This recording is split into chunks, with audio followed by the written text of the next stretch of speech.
paru-paru. Makanya kalau orang TBC itu kan pasti batuk-batuk ya. Ya. Ya, terus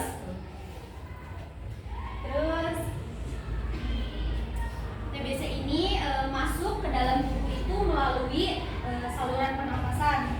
Bisa saluran pencernaan, itu bisa keluar dari makanan. Kalau saluran pernapasan itu keluarnya dari udara. Kemudian kalau kita punya luka pada kulit, lukanya itu kayak terbuka. Nah, itu juga bisa masuk bakteri Mycobacterium tuberculosis itu atau TBC. Kemudian siapa saja yang bisa terkena TBC? Ada yang tahu siapa yang bisa terkena TBC? Semua orang.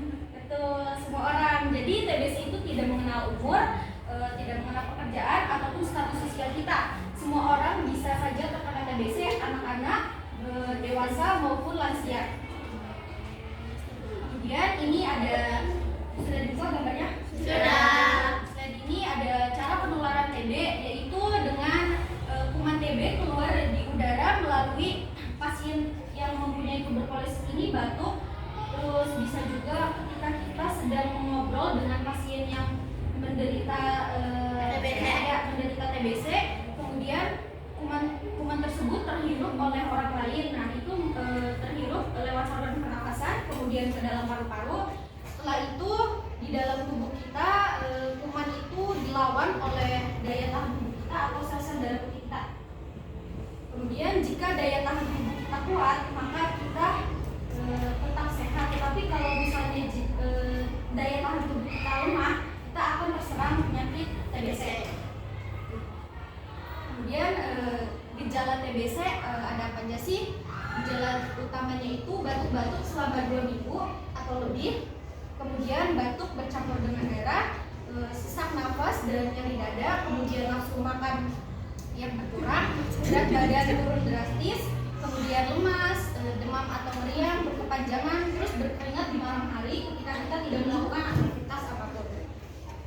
Kemudian ini ciri-ciri yang terkena TB pada anak-anak, yaitu batuk selama 3 minggu atau lebih dan disertai nyeri dada. Kemudian nafsu makannya juga turun, berat badannya turun drastis walaupun gizi sudah diperbaiki. Kemudian demam tanpa sebab jelas selama 2 minggu atau lebih. Dan bagaimana memastikan penyakit TBC? Yaitu yang pertama dengan tes tuberkulin atau mantox. Yang kedua pemeriksaan mikroskopis sputum atau dahak, 3 spesimen atau SPS, kemudian pemeriksaan foto rongsen dada.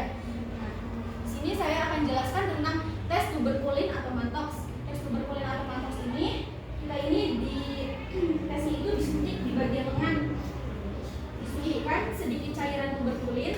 Nah, kemudian jika kita positif terkena tuberkulosis ini, ada benjolannya ukurannya 5 sampai 10 mm. Kemudian tes pemeriksaan dahak itu diambil selama 2 hari berturut-turut. Yang pertama itu diambil ketika kita datang ke puskesmas atau ke pelayanan kesehatan. Kemudian keesokannya kita ambil dahak lagi ketika bangun tidur, ketika persis bangun tidur sebelum makan dan minum. Terus yang ketiganya itu diambil lagi pas kita nganterin dahak yang pagi itu puskesmas. Ya, diambilnya di puskesmas. Nah, setelah diambil dahak itu kita diuji melalui mikroskop. Nah, setelah diuji melalui mikroskop bisa dilihat di sini gambarnya ada bakteri-bakteri, ada yang merah, ada yang biru-biru kan? Ya. Nah, yang merah itu basil atau bakterinya ini, bakteri si Mycobacterium tuberculosis. Nah, jika terlihat ada seperti ini, maka kita positif terkena TBC. Kemudian tes rongsen dada. Rongsen dada ini bisa dilihat di paru-paru atau di bagian paru-paru yang tengah. Itu ada lingkaran. Nah, di dalam lingkarannya itu terdapat bakteri Mycobacterium tuberculosis. Bentuk bakterinya seperti gambar yang besarnya.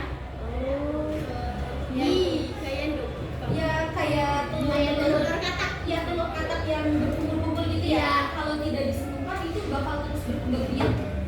Jadi lebar-lebar. Kemudian pengobatan TB itu biasanya dokter akan menyarankan kita meminum obat setiap hari selama 6 sampai 12 bulan. atau INH, terus kemudian rifamycin, terus viraniazid, etabutol sama streptomycin. Kemudian gimana sih cara pencegahan TB? Cara pencegahan TB itu yang pertama kita bisa selalu menjaga kebersihan tangan kita, mencuci tangan dengan benar sampai ke sela-sela jari. Kemudian dengan terapi pencegahan menggunakan pil yang berupa tadi isoniazid atau INK. Dan yang ketiga itu selalu menjaga pola hidup bersih dan sehat. Jadi kalau misalnya kita sedang ngobrol sama yang pasien TBC, sebaiknya pakai masker ya. Atau jangan sampai kita minum satu gelas yang sama orang yang punya TBC. Ya karena itu penularannya cepat banget.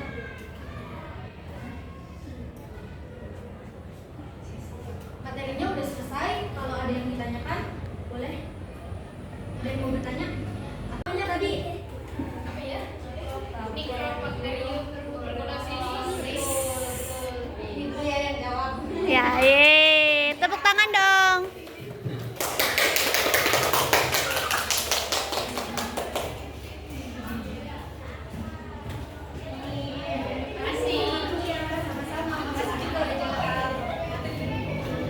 Satu pertanyaan lagi, yang tes tuberkulin itu caranya gimana?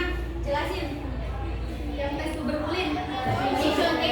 Ya, Satu orang. Sulit. Kertas. Ya, Kak, disuntik di bagian kanan, disuntik. Sangat loh cahayanya. Misalkan positif itu nanti ada berjalan sekitar 10 sampai 10 ya.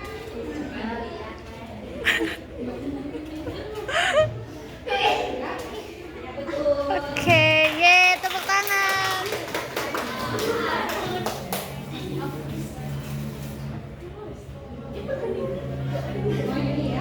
Makasih, sama-sama.